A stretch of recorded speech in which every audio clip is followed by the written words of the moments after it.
It is fantastic to have you with us. We spend days just sifting through mountains of data to find the gold for you. That is the standard operating procedure. Yeah. We do the heavy lifting so you don't have to navigate the labyrinth alone. Exactly. The Sacred Play podcast is a production of the Church of Sacred Play. Come in. Come in. Bring your wonder. The Church of Sacred Play is a humanist community that uses story, play, and a little stardust thinking to inoculate you against cynicism. Story, play, and a little stardust thinking. The Sacred Play podcast is our way of bringing those fresh ideas and radical kindness to you. Yeah. Radical kindness. To practice compassion, sharpen critical thinking, and build a kinder world together. You're getting a podcast that challenges you to engage with the world. Exactly. Not just as entertainment to pass the time during a commute, but as sustenance. A vitamin for your humanity. No supernatural claims required. Just curiosity, dignity, and the courage to care out loud. The courage to care out loud. So come on in and bring your wonder. The Sacred Play podcast, the Church of Sacred Play. thechurchofsacredplay.com. You know, we're taught from like a really young age that human behavior is basically just this simple equation. You smile because you're happy, you cry because you're sad. Right. You know, you sit perfectly still because you're paying attention. It's a very clean, very observable metric for just how to be a person. Yeah, it's the standard manual we're all handed around, like this neat 1-to-1 ratio where what happens on the inside supposedly matches exactly what society expects to see on the outside. Exactly. But then, you know, you look at someone, maybe it's an autistic child in a classroom or like an adult on a subway, and they're rocking back and forth or firmly pressing their hands against their eyes or pacing in these tight circles. Yeah. And suddenly, for a lot of people, that simple equation just completely falls apart. Yeah. The behavior doesn't make sense to them at all. Right, because it doesn't fit the manual. Yeah, right. So welcome to today's deep dive. We are so glad you are here with us. And since you're likely already familiar with the foundational work of the Church of Sacred Play, we're just going to skip the organizational history today and jump straight into the profound insights of their piece, The Many Ways a Human Nervous System Can Sing. It is honestly a phenomenal exploration. I mean, it asks us to look really closely at behaviors that might seem strange or just out of place from the outside, and to recognize the profound, intricate internal logic, the perfect sense they actually hold. Yeah. Because the goal here is to trade mere awareness for actual deep understanding. Okay, let's unpack this. Because the core thesis we're looking at today just completely shatters that simple behavioral equation we were talking about. Oh, absolutely. It proposes that there is no single correct way to be a person. And to truly understand why an autistic person might rock or pace or, you know, repeat a phrase, we have to fundamentally rethink the human body's hardware. Like, we literally have to throw out the classic 5 senses. Yeah, sight, hearing, smell, taste, and touch. I mean, we learn them in kindergarten, and for most of us, that's where our sensory education just stops. Right. But those 5 are just the outer rim. They're far too small a framework to encompass the actual orchestra of human experience. Yeah. To really understand autistic regulation, you have to look at the internal senses. And the first crucial one is proprioception. Okay, let me stop you there, because I always assumed I just had touch. Like, explain proprioception to me. How is it different from just, you know, feeling something against my skin? Well, so touch is surface level. Yeah. It's the skin detecting a breeze or the texture of your shirt. But proprioception is depth. Okay. It's the complex feedback loop between your muscles, your joints, and your brain. It's basically your body's internal GPS. Oh, wow. Yeah, it tells you where your limbs are in space, how much force you're using, and where your physical boundaries end. Yeah. Like, think about walking down a flight of stairs in the pitch black. Oh, yeah. Terrifying. Right, but you can't see your feet, yet your brain knows exactly how far to reach down to hit the next step. That is your proprioceptive system working perfectly. So wait, so when that system is under-registering, a person might feel completely untethered, like they're just floating in space without an anchor. That is a great way to describe it, yes. And that's why someone might crave a heavy weighted blanket or need a profoundly tight hug. Oh, because it gives them that feedback. Exactly. The deep pressure isn't just cozy. It's literally providing a spatial map to a nervous system that is just desperate to know where its own edges are. That makes so much sense. It's neurological mapping. And I guess that ties directly into the second hidden sense we need to talk about, right? The vestibular system. Yes. So the vestibular system is located in the inner ear. It governs your sense of balance, motion, and spatial orientation. Okay. When you understand the vestibular system, you understand why swinging or spinning in an office chair or bouncing relentlessly on a trampoline can be so crucial for some people. See, I used to think a kid spinning in circles until they fell down was just playing, or maybe just making themselves dizzy for fun. But this framework suggests they're actually organizing their brain. They are. They really are. The movement of fluid in the inner ear stimulates the vestibular nerve, which actually helps integrate all the other sensory inputs. Wow. It can wake up a sluggish nervous system or calm down an overstimulated one. It is an incredibly precise self-medication through movement. Which brings us to the third internal sense, which I honestly found the most fascinating. Interoception. This is the ability to notice internal bodily states, right? Like hunger, thirst, body temperature, heart rate. Yeah. And for a neurotypical person, interoceptive signals are usually just helpful background noise. You feel a slight pang in your stomach, you realize it's noon, you eat a sandwich. Right, the signal's polite. Exactly, Yeah. polite. But for many autistic people, these internal signals are not background noise at all. They are central characters, and they are incredibly loud. Wait, so if my stomach growls, I know I'm hungry. How does that same mechanism work differently for someone with interoceptive differences? Does the signal just get lost? Well, it can get lost, meaning they might not feel hungry until they are completely depleted. But more often, it's amplified to a painful degree. Oh, man. Imagine if you could feel every single beat of your heart, the digestion of your food, and the exact temperature shift of your blood when you get slightly stressed all at the same time, at maximum volume. That sounds absolutely exhausting. I was actually trying to think of an analogy for this while reviewing our notes. Oh, yeah. Yeah, it's like neurotypical people are handed a basic 5-channel TV in childhood. You have your sight channel, your hearing channel, and you just flip between them. Right. But the autistic nervous system is operating an incredibly complex, highly sensitive studio mixing board. You've got sliders for the hum of the fluorescent lights, dials for the feeling of your own heartbeat, switches for the tags scratching the back of your neck. What's fascinating here is how that analogy perfectly highlights the disconnect.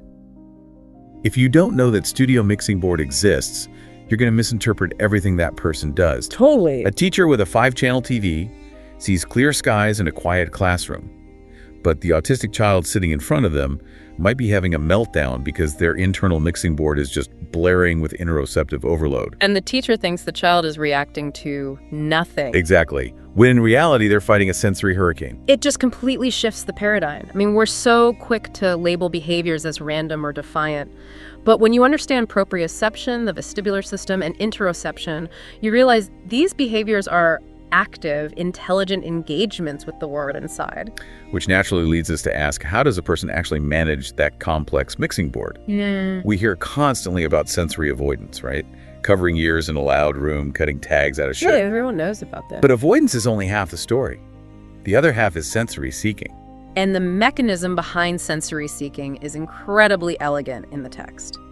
Let's look at deep pressure again. We mentioned the weighted blanket for spatial mapping, but there's a biological calming effect too, isn't there? There is. Deep pressure therapy actively stimulates the vagus nerve.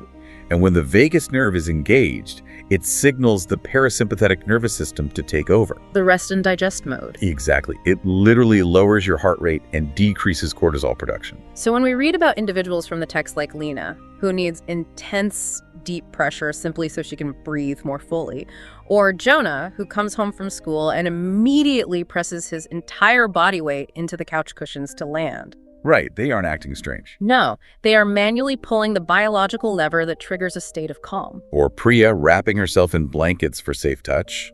Or Maya wrapping her arms tightly around herself and squeezing until the world grows quieter inside her.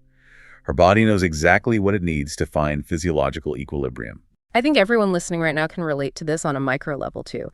Have you ever been in a really stressful meeting and found yourself absent-mindedly clicking a pen? Oh, all the time. Or pacing back and forth while taking a difficult phone call? Or even just rubbing your temples when you have a headache? That is your nervous system seeking sensory input to regulate itself. And yet, when an autistic person uses those exact same mechanisms, perhaps just with more visibility or intensity, society instantly pathologizes it. Right. We see a teenager pacing the room or a child rocking. And the immediate adult reaction is to suppress the movement. We assume if they're moving, they're distracted. Sit still, keep your hands to yourself, look at me. We treat stillness as the ultimate proof of attention.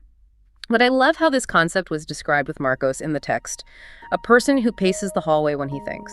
It wasn't described as anxious energy, it was described as thoughts with footsteps. Thoughts with footsteps. It's beautiful. It completely recontextualizes movement. Movement isn't an obstacle to learning or processing. It's the cognitive scaffold that makes processing possible. Yeah. Like Eli finding a steady arc on the swing to settle his system. Or Nora jumping on the trampoline until her heartbeat and her laughter find the very same rhythm. Here's where it gets really interesting, though. Why is society so quick to pathologize a person just trying to find their center? Instead of a teacher or a parent looking at a pacing child and asking, how do I get them to stop? The much better question is, what profound need is being met right now? Yes. What calm are they actively building for themselves? They have to respect the wisdom of the body. And once we understand how physical regulation works, we can start to decode linguistic regulation. Oh, this part is amazing. Because if the body uses movement to map its physical environment, how does it navigate its social environment? This was the biggest aha moment for me. Because we assume language only works one way. You learn individual words and you string them together. But the architecture of language is not universal. We have to talk about Gestalt language processing. Yeah. Most of us are analytical language processors. We learn language like stacking bricks. You learn the word ball, then you learn red, then you stack them to say red ball. You build sentences from the ground up. But for Gestalt language processors, language doesn't arrive as individual bricks. It arrives in whole, solid chunks, entire phrases, scripts, or even whole melodies of songs. Right. Let me push back on this just to make sure I understand the mechanics. If a Gestalt processor repeats a whole line from a TV commercial, do they not know what the individual words mean? Like, is it just an audio recording playing in their head? See, that is the common misconception. Yeah. And it's why this type of communication is so often dismissed by observers as just scripting or empty echoing. But it is not an empty recording. Gestalt phrases are deeply tied to episodic memory and emotional resonance. The individual words might not be the point. The point is the feeling the person had when they first heard that phrase. The entire chunk holds a specific emotional truth. Okay, let's build on an analogy here. If I process language like stacking bricks, and I want to tell you I'm feeling a really complex, bittersweet nostalgia, I might reach for a dictionary and try to construct a sentence with precisely the right adjectives. Sure. But if I process language in gestalts, it's like I communicate by showing you an entire scene from a movie that perfectly captures that exact mood. I am handing you the whole emotional landscape at once. If we connect this to the bigger picture, that is a brilliant way to visualize it. And to push your movie scene analogy further, imagine you hand someone that rich emotional movie scene, but the other person hasn't seen the movie. Oh. They just hear you shouting a random line about a spaceship, and they think you're speaking gibberish. The failure isn't in your communication, it's a translation error on the listener's part. Wow, that completely changes how you view a repeated phrase. Take Caleb from the text, for example. He quotes a very specific cartoon scene whenever he gets anxious. Right. And his sister has learned to translate that. She knows that when he quotes that scene, what he's actually saying is, "Stay close, I need help." Exactly. Those borrowed lines from a cartoon are no longer borrowed. He has taken that script and, as it's beautifully described, filled them with his own inner weather. Filled him with his own inner weather. I love that. Or Ren, who repeats bits of songs and stories to weave emotion and language together before they can stand on their own. Or Sam, repeating a TV phrase because it carries comfort and a path toward connection. It is such a generous, demanding way to interact. I mean, when an autistic person repeats a line to you, they aren't trapped in their own world ignoring you. They might be offering you the absolute strongest, most emotionally rich bridge they have available to them in that moment. It demands that we listen more generously. Yes. Language is not only valuable when it's entirely novel. Differences in linguistic architecture do not make a person less human, and they don't mean a person has nothing to say. They just require a different, more patient kind of listening. Which brings us to the inevitable collision. We've just spent all this time exploring the profound, beautiful biological logic behind autistic senses, movement, and language. But these perfectly valid nervous systems don't exist in a vacuum. No, they don't. They exist in our schools, our workplaces, and our public spaces, places that fiercely demand conformity. And that demand for conformity creates immense friction. The insights we're unpacking do not shy away from this reality. There's a phrase used that is incredibly striking, the quiet violence of demanding that people translate themselves into neurotypical comfort just to be treated with basic dignity. Love should not require self-erasure. That is a sentence that stops you in your tracks. Belonging shouldn't be a prize you earn only by hiding the most visible parts of who you are. So what does this all mean for how we define inclusion? Because it sounds like the text is saying that traditional inclusion is often just a polite word for assimilation. Often, yes. We have to draw a very sharp line between fake inclusion and real inclusion. Fake inclusion is when a neurodivergent person is allowed to be physically present in a room, but only as long as they are unobtrusive or useful. Right. You can be here, but only if you act like us and hide your self-regulation. Don't flap your hands, don't script your words, look me in the eye, even if it physically hurts you. Exactly. It's inclusion conditional on passing for neurotypical. True inclusion means being free to exist without being constantly sanded down to fit someone else's mold. Yes. Harmless self-regulation, pacing, deep pressure gestalt scripting should never be treated as a disciplinary issue. The ultimate goal we should be striving for is not tolerance, it's reverence. Reverence. That's a heavy word to use for classroom or workplace dynamics. It is heavy, but it's necessary. Reverence means taking another person's lived reality seriously. It means understanding that their nervous system is their home, and you don't get to dictate how they furnish it. Wow. Coexistence is holier than conformity. We shouldn't romanticize autistic lives or flatten them into inspiration porn or treat them as side notes to some more acceptable human story.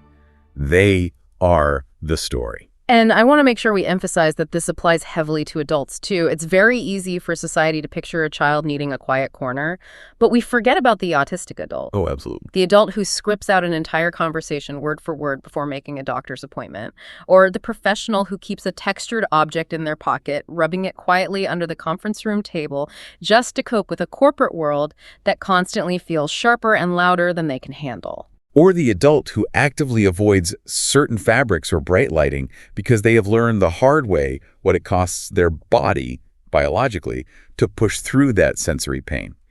These are not quirks. These are deeply intelligent survival and regulation strategies that deserve reverence. So, bringing it all together, what does this all mean for us? The vision laid out in the many ways a human nervous system can sing is not a uniform world where everyone sits still, makes eye contact, and behaves the exact same way. It is a world that quite literally hums. A world that rocks and paces and pauses. A world that speaks in many different registers, where different nervous systems are allowed to sing entirely different tunes, and absolutely none are forced into silence. Because at the end of the day, and this applies to you, listening to this right now, none of us are mass-produced souls. That is the universal takeaway. Even if you consider yourself completely neurotypical, maybe you're a burned-out teacher or an overwhelmed parent or someone managing ADHD, you have a nervous system. You have your own unique sensory thresholds, your own interoceptive signals, and your own distinct ways of finding balance. Understanding the profound logic of autistic regulation helps us understand human regulation across the board. So as we wrap up today's deep dive, I want to leave you with a brand new thread to pull on, building on everything we've just discussed.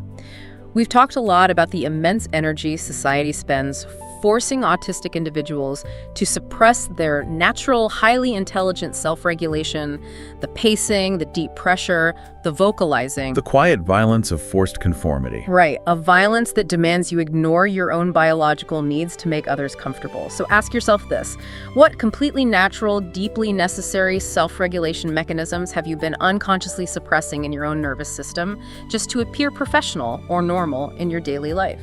It's a question really worth sitting with. How much of your own internal mixing board are you ignoring because society told you to only watch the 5-channel TV? We hope you take some time today to listen to your own nervous system. And maybe, just maybe, give it permission to sing whatever tune it actually needs to. Thank you so much for exploring this with us. Keep diving deep. The Sacred Play podcast is a production of the Church of Sacred Play, thechurchofsacredplay.com. You could be anywhere else listening to anything else. You gave us your time. We thank you. Stay curious. And we'll see you in the next Sacred Play podcast.